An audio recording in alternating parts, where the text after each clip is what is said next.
Powered by the Montana Television Network. This is the Noon News from Montana's news leader.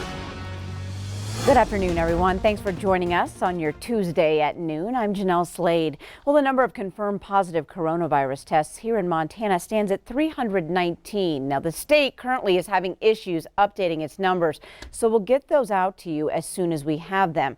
At last count, there were 319, and there are a total of 6 deaths across Montana. But there is some good news. 200 fewer deaths and a giant drop in hospitalizations. That's new data predicting the effects of COVID-19 in Montana, and they're looking promising. This is a model used by the White House Coronavirus Task Force. Last week, it predicted 270 people would die from the illness in our state, but now that number has fallen to 22.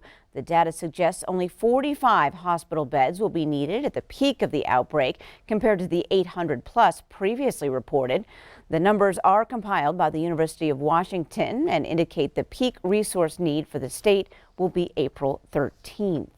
Well, we expect an update this afternoon around 2 o'clock. Governor Steve Bullock will address the state again here on Q2. He will address extending stay-at-home directives, measures to protect first responders, and support for local governments. Well, personal protective equipment is in high demand for those fighting on the front lines of the coronavirus battle. MTN's Gabby Crevitt shows us how a Bozeman fishing company is stepping up to make sure our healthcare professionals are safe. Many in the community know Simms as a local manufacturer of fly fishing equipment and apparel. And just a few short weeks ago, this facility totally changed the way it operates, all to help those fighting on the front line against the coronavirus outbreak. We aren't faced with these challenges often. For them to make something for us that we feel like there was a lot of labor and love that went into it is pretty awesome. It all started off with the need for personal protective equipment as the coronavirus made its way to Gallatin County. So Bozeman Health reached out to Simms Fishing Products to see if they could lend a hand. Simms is now manufacturing high-quality, CDC-approved, reusable medical gowns for healthcare professionals fighting the virus. Essentially, our factory is closed.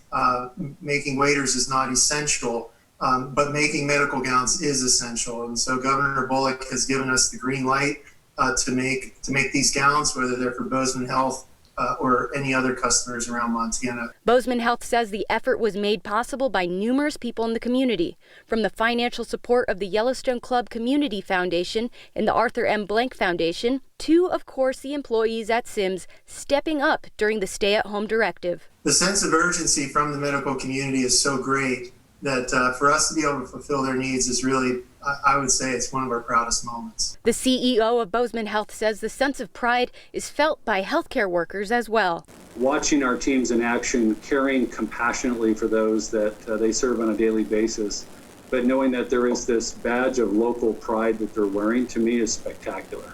Reporting in Bozeman, Gabby Crevitt, MTN News. That is awesome. Another way Montana is stepping up. Thank you so much.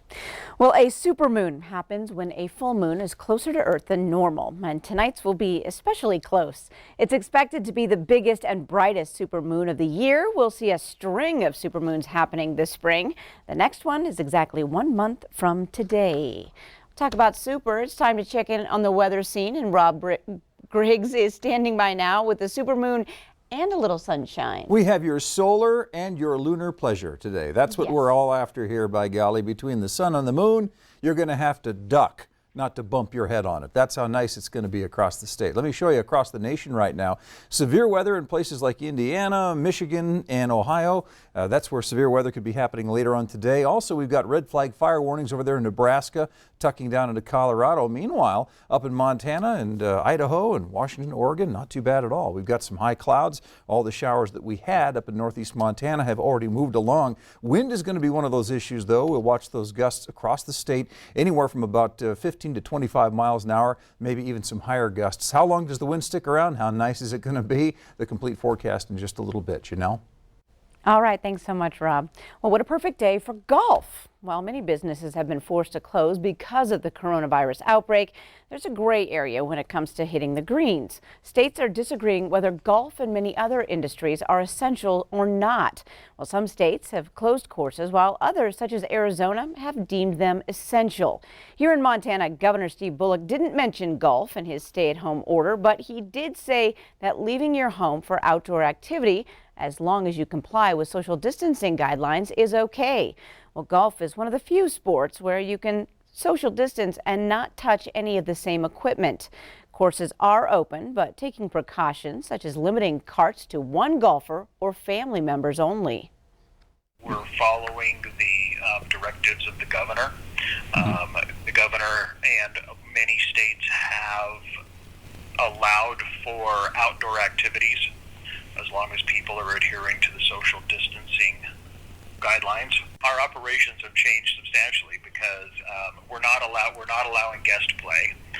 We're only open for member play, and that is one rider per cart in their private carts, no rental carts. But it's making the best of a very bad situation.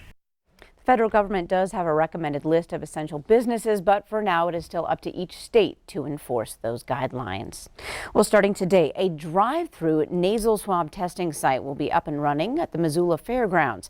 In addition to testing done by local healthcare providers, the Missoula City County Health Department will now offer appointment-based testing at the fairgrounds.